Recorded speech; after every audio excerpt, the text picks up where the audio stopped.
the continuation of the documentation and YouTube series of Annapurna Abundance theme.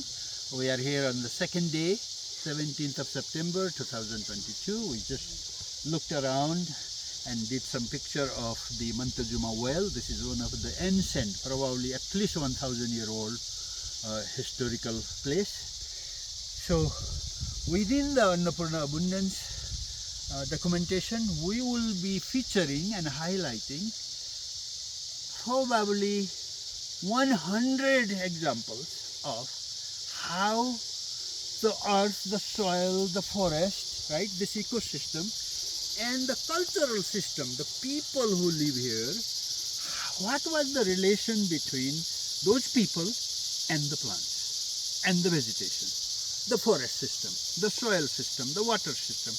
And there has always been this symbiotic relationship between what people think, what they do is according to how the environment is. And we want to illustrate that from the Himalayas to the Andes to Mexico to Tasmania to wherever it is possible, even bringing those videos and articles of written by people from there, right? What was that sacred relationship, right? For example, here they are illustrating, this is the corn and this is a particular kind of bean. See, corn, bean, and in Nepal we have pumpkin, but they have here is a gourd. See, so in North America we have this idea of three sisters hanging out together to help each other to thrive and come into abundance. This is the three sister principle. In the Himalayas we have exactly farsi, the pumpkin, corn, makai, and the bean, bodi, my favorites. And they have ecologically, now we know that they have such a reciprocal, mutually enhancing ability. For example, the broad leaf of the pumpkin covers the ground from the sunlight, so it keeps moist. You see, the bean climbs on the corn and it has that is support, right?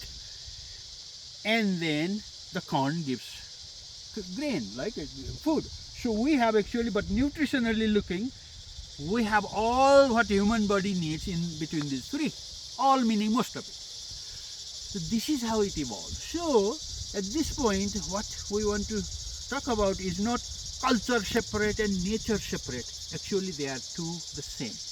Culture makes nature, nature makes culture. So rather than saying culture and nature, these days we want to say culture, nature. Nature, culture as one word. And we can also say bioculturality, meaning biological and cultural. And most of the people who directly harvest from the land to sustain them are always that biocultural beings, not cultural being and biological being. They are biocultural beings. And the connection between the biology, nature and culture is made through ritual and performativities, which I will explain. So today we will capture what 1,000 years ago the people in this high desert, what plants they were looking at, what they were harvesting, what they were eating, and this trail gives us that clue.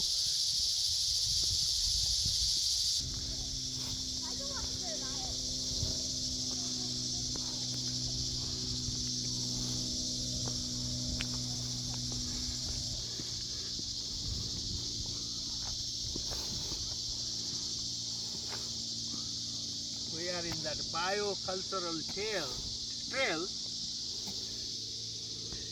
illustrating how what people were using, what plants, and what relationship they had due to the was vibrant plant called desert holly, bright red berries. The root and bark can be processed to make brilliant yellow dye. Oh, so it was mariola. Delicate but resilient. This delicate looking plant is surprisingly resilient and thrives on harsh conditions. Can be boiled into medicinal tea, mariola sap, just like the Mormon tea, which will, yes. just like prickly pear. This is the agave, and it is spread wildly all over this area, southwest United States and Mexico. And also they make a particular kind of drink, distilled alcohol from the agave, and there is a whole technology, and it is really active in Mexico. And cotton was a vital crop, important. Yes. So, हाम्रोमा एउटा लज्जावती भन्ने हुन्थ्यो नि, छोडेपछि, do you remember that? Yes, yes. Wolfberry. Oh, wolfberry is one of the most medicinal plant, and that they also use in Chinese medicine. This is one of the main ingredient in Chinese medicine. Known as kiwi to the Hopi, it carries ceremonial significance and is an indicator of ancestral settlements. So people used to plant it around their household. And basically, this is about importance of water. It is the most critical and wanted element in the high desert, right? Dry places like this. And this allowed, and then that Beaver Creek that we saw, allowed for this valley to form, cottonwood forest, and then ability to create agriculture.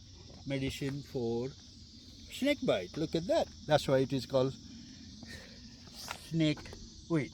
See? And also you can make a broom if you want. Yes. Look. Hawthorn, greythorn, all kinds of berries are part of the ecosystem, and then each ecosystem has its own genius, I would say, to create what thrives here without additional like water or any care. And then, but in Oregon, it is not what we get. We might get salmonberry, wolfberry there, you see. But each ecosystem has that, I would call it genius, that somehow those plants appear in that ecosystem. And this is the Mormon tea plant.